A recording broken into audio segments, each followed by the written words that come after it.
रखना चाहिए समृद्ध भारत। বিজয় দিবস উপলক্ষে মঙ্গলবার সামাজিক যোগাযোগ মাধ্যম ফেসবুকে একটি পোস্ট করেন ভারতের প্রধানমন্ত্রী নরেন্দ্র মোদী। ওই পোস্টে তিনি ১৯৭১ সালের ১৬ ডিসেম্বরের ঘটনাকে ভারতের বিজয় দিবস হিসেবে উল্লেখ করলেও সেখানে একবারও বাংলাদেশের নাম উল্লেখ করেননি। পাকিস্তানি হানাদার বাহিনীর বিরুদ্ধে ৯ মাসের রক্তক্ষয়ী সশস্ত্র সংগ্রামের মধ্য দিয়ে ১৯৭১ সালের ১৬ ডিসেম্বর স্বাধীনতা অর্জন করে বাংলাদেশ। যুদ্ধের শেষ পর্যায়ে বাংলাদেশের মুক্তিযোদ্ধাদের সঙ্গে যোগ দেয় ভারতীয় সেনাবাহিনী। সেই প্রেক্ষাপটে ভারতও ১৬ ডিসেম্বরকে নিজেদের বিজয় দিবস হিসেবে পালন করে থাকে। তবে ঐতিহাসিকভাবে ওই দিনের মূল বিজয় ছিল বাংলাদেশের, কারণ এই দিনেই বাঙালি জাতি পেয়েছিল তাদের বহুকাঙ্ক্ষিত স্বাধীনতা এবং জন্ম নিয়েছিল স্বাধীন রাষ্ট্র বাংলাদেশ। মোদির পোস্টে লেখা হয়, বিজয় দিবসে আমরা আমাদের সেই সাহসী সেনাদের স্মরণ করছি, যাদের সাহসিকতা ও আত্মত্যাগ ১৯৭১ সালে ভারতের এক ঐতিহাসিক বিজয় নিশ্চিত করেছিল। তাদের দীর্ঘ মনোবল ও নিঃস্বার্থ সেবা আমাদের দেশকে রক্ষা করছে এবং আমাদের ইতিহাসে একটি গৌরবান্বিত মুহূর্ত খোদাই করেছে।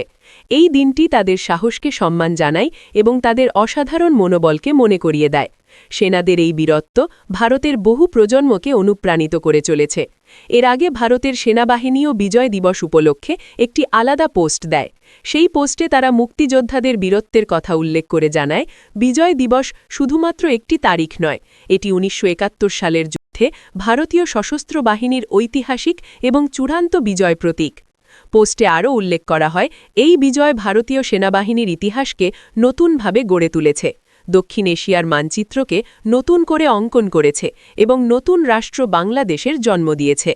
একই সঙ্গে পাকিস্তানি সেনাবাহিনী চালানো নৃশংসতা, অত্যাচার ও নিষ্ঠুরতার অবসান ঘটায় এই যুদ্ধ। এই প্রেক্ষাপটে প্রশ্ন ওঠে, বিজয় দিবস কি এককভাবে ভারতের দাবি হতে পারে? ইতিহাস বলছে, ১৯৭১ সালের ১৬ ডিসেম্বরের মূল বিজয় ছিল বাংলাদেশের। ৯ মাসের রক্তক্ষয়ী মুক্তিযুদ্ধ, ৩০ লক্ষ শহীদের আত্মত্যাগ এবং ২ লক্ষাধিক মা বোনের সম্ভ্রমের বিনিময়ে এই দিনেই জন্ম নেয় স্বাধীন বাংলাদেশ। ভারতের ভূমিকা নিঃসন্দেহে গুরুত্বপূর্ণ এবং সহায়ক, বিশেষ করে যুদ্ধের শেষ পর্যায়ে ভারতীয় সেনাবাহিনীর অংশগ্রহণ বিজয়কে ত্বরান্বিত করেছে। তবে সেই সহায়তাকে কেন্দ্র করে বাংলাদেশের স্বাধীনতার মূল অর্জনকে আড়াল করা ইতিহাসের প্রতি অবিচার। বিজয় দিবস বাংলাদেশের জাতীয় অস্তিত্বের প্রতীক, বাঙালি জাতির আত্মপরিচয়ের দিন। তাই এই দিনটি স্মরণ করতে গিয়ে বাংলাদেশের নাম ও মুক্তিযুদ্ধের মূল সত্যকে উপেক্ষা করা হলে তা স্বাভাবিকভাবেই প্রশ্ন ও সংবেদনশীলতার জন্ম দেয়।